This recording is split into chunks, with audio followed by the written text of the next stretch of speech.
मी तुम्हाला कर्ज लवकर फेडायच्या युक्त्या सांगितल्या आणि त्यात खूप सारे प्रतिप्रश्न आले, ज्याचे मी उत्तर केले आहे, पण मला असे वाटते ते प्रश्न बाकीच्यांना सुद्धा खूप सारी माहिती देते. म्हणून याचा व्हिडिओ करत आहे. मुळात तुम्ही हा व्हिडिओ पाहिला नसेल, तर तो तुम्ही या व्हिडिओनंतर पाहिलात तरी तुम्हाला संदर्भ समजून जाईल. त्या व्हिडिओची लिंक मी एंड स्क्रीनला देत आहे. तर या व्हिडिओनंतर मूळ व्हिडिओसुद्धा नक्की पहा. आपण होम लोनवर आलेल्या तुमच्या सर्वात महत्त्वाच्या, सर्वात गंभीर शंकेचे निरसन करणार आहोत. तुम्ही विचारले की बोनस नाही मिळत असेल तर काय? प्री एम आय म्हणजे काय? आणि सगळ्यात महत्त्वाचं, होम लोन लवकर कसं संपवायचं? आज आपण या प्रश्नाचे समाधानकारक उत्तर शोधणार आहोत. मी रोहित कापडी बाय राईट मराठीमध्ये आपले स्वागत आहे. चला तर मग तुमच्या प्रश्नांना सुरुवात करूया. पहिला प्रश्न हनुमंतराव पवार यांचा आहे. होम लोनसाठी बँकेमध्ये ॲडव्हान्स डिपॉझिट काही भरावे लागते का? मला वाटतं तुम्ही पतपेढीसारख्या ठिकाणी असणाऱ्या शेअर कॅपिटल या डिपॉझिटच्या दृष्टीने विचारा आता. होम लोनमध्ये तसे कोणतेही शेअर कॅपिटल भरावे लागत नाही. आर्थिक शिस्तीवर गोकुळ कोल्हाळे यांचा प्रश्न. युक्ती म्हणजे पैसाच झाला ना बाई. तर गोकुळ, हो झाला, पण व्याजदर कमी करणे हे कमी पैशात होते आणि त्यातून जो फायदा मिळतो तो काय कमी पैशाचा असतो का?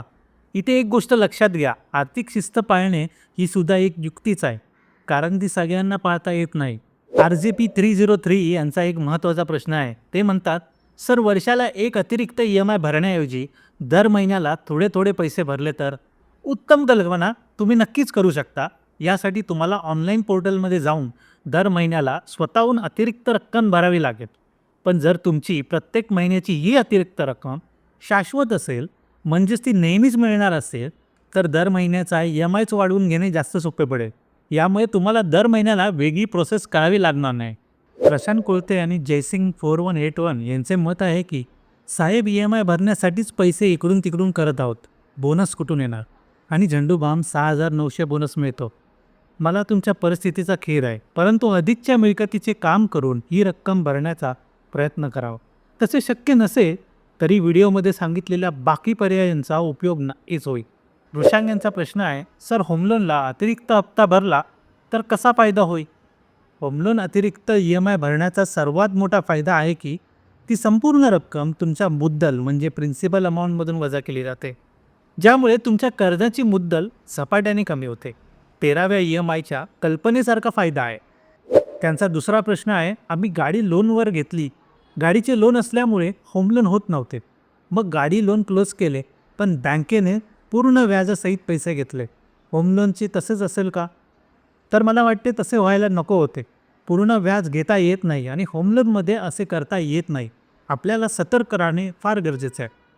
सुवर्णा शिंदे यांचा प्रश्न आहे, मिनी बस लोन कमी इंटरेस्ट आणि जास्त मुद्दल देऊन कसे पेड करावे?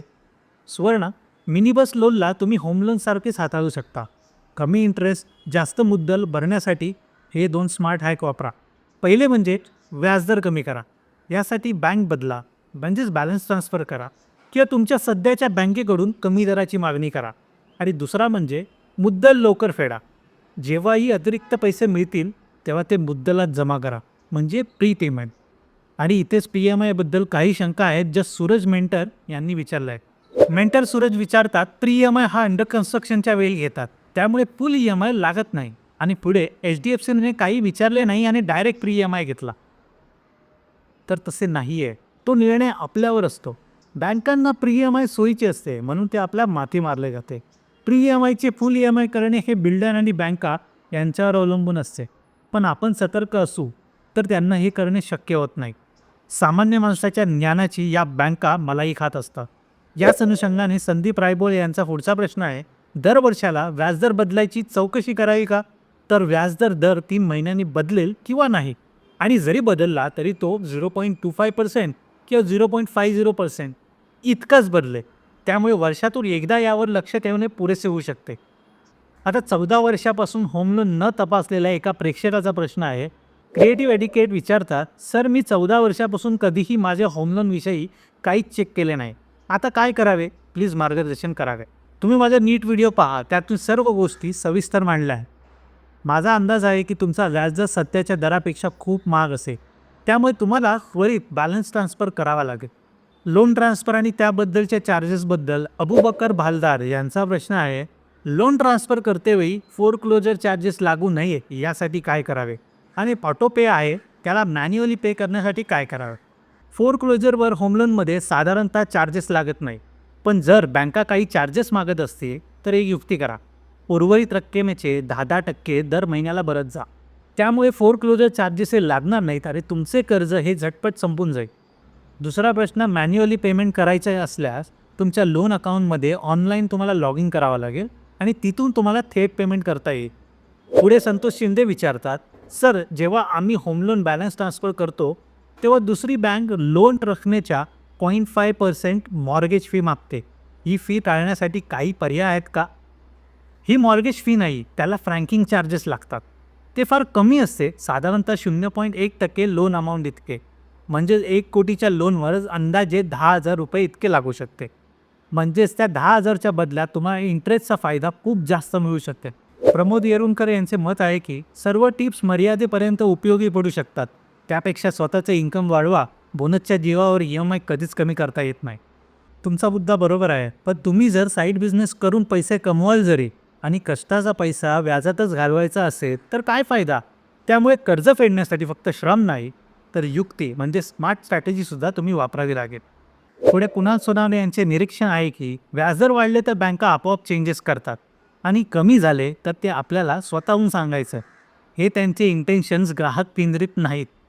कुणाल बरोबर आहे, बँकांना अधिक पैसे मिळत असतील तर तो त्यांचा फायदाच आहे. पण आपल्याला आपले पैसे वाचवण्यासाठी चौकस म्हणजे सतर्क राहावे लागेल. अपर्णा श्रीवास्तव यांचे एक मत आहे, निम्मे कालावधीनंतर जास्त पैसे भरणे बंद करा, कारण त्यानंतर मुद्दल जात असते. तसेच वर्षभर RD चालू ठेवून ते पैसे एकदम भरावे. पण मला वाटते नाही. तुम्हाला हे पाहावे लागेल की RDचा परतावा हा होम लोनच्या व्याजदरापेक्षा मोठा नसणार. म्हणजे तुम्ही 6% कमवाल आणि 8% दराने फेडाल तर यात 2% अतिरिक्त भुर्दंड होईल. त्यामुळे निम्मा कालावधी असो व सुरुवातीचा, जास्तीत जास्त कर्ज फेडणे हे उत्तमच आहे. श्यामकुमार कांबळे एक युक्ती सांगतात, पार्ट पेमेंटची युक्ती आहे. यात तुम्ही काही महिने पैसे जमा करून एकदम भरू शकता. उदाहरणतः 5 महिन्यांनी 50,000 रुपये भरा, खूप मोठा लाभ होईल. खूप छान युक्ती आहे, पण यात मी तुम्हाला सुचवेल की 5 महिन्यांनी 50,000 रुपये भरण्याऐवजी दर महिन्याला 10,000 थेट भरत जा. थोडे लवकर भरल्याने व्याजात थेट बचत होते. इथे पहा, मी एक गणित मांडलं आहे. दर महिना 10,000 भरले तर आणि 50,000 एकदम भरले तर किती व्याज लागेल? फरक सरळ आहे. लोन जेवढे आधी पे कराल तेवढे जास्त व्याज वाचेल.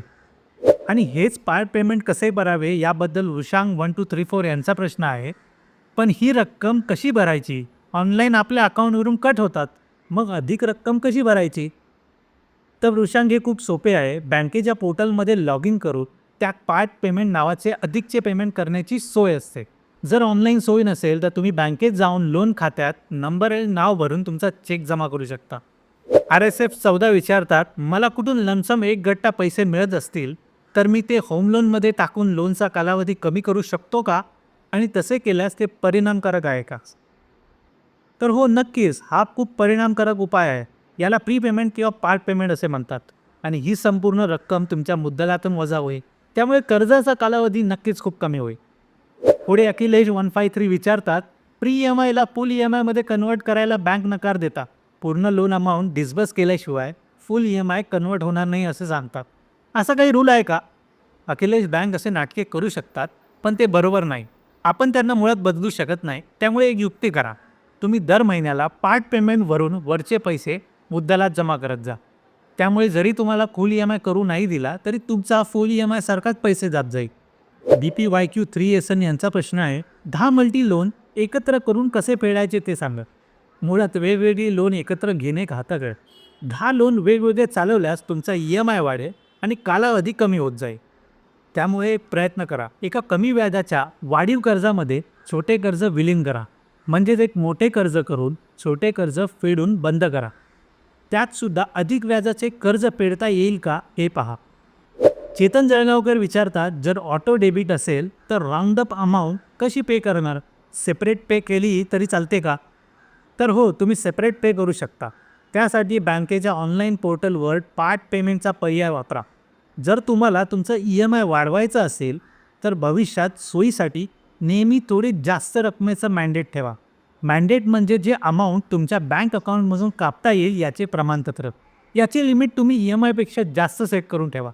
मॅन्डेट जास्त दिला म्हणून तुमचा EMI जास्त कापतील तर तसं होणार नाही. पण तुम्ही EMI कधी वाढवायचा ठरवला तर तुम्हाला परत मॅन्डेट द्यावे लागणार नाही. त्याच मॅन्डेटमध्ये काम होईल. जयश्री गुरव विचारतात, आमचे होम लोन संपायला 1 वर्ष आहे, तर ते क्लिअर करावे की 1 वर्ष कंप्लीट EMI भरावे? तर मला वाटते तुमचे लोन 1च वर्षासाठी राहिले असेल तर व्हिडिओतील युक्ती विशेष जादू करणार नाही. पण कर्ज लवकर फेडणे कधीही योग्य आहे. परंतु जर तुमच्याकडे असलेल्या पैशातून तुम्ही कर्जाच्या व्याजदरापेक्षा अधिक परतावा बनवू शकत असाल तर कर्ज न फेडता गुंतवणूक करणे चांगले असते. विजय जगताप विचारतात, प्री EMI आणि फुल EMI कसे जाणून घ्यायचे? आपला प्री EMI आहे का फुल EMI कसे समजायचे? तर विजय, तुम्ही तुमचे होम लोन स्टेटमेंट जर तपासले तर त्यात मुद्दल वजा होत आहे की फक्त व्याजच जात आहे हे तुम्हाला पाहावे लागेल. त्यावरून तुम्हाला कळेल तुमचा प्री EMI चालू आहे की फुल EMI. म्हणजेच फक्त जर इंटरेस्ट जात असेल तर तुमचा फक्त प्री EMI चालू आहे.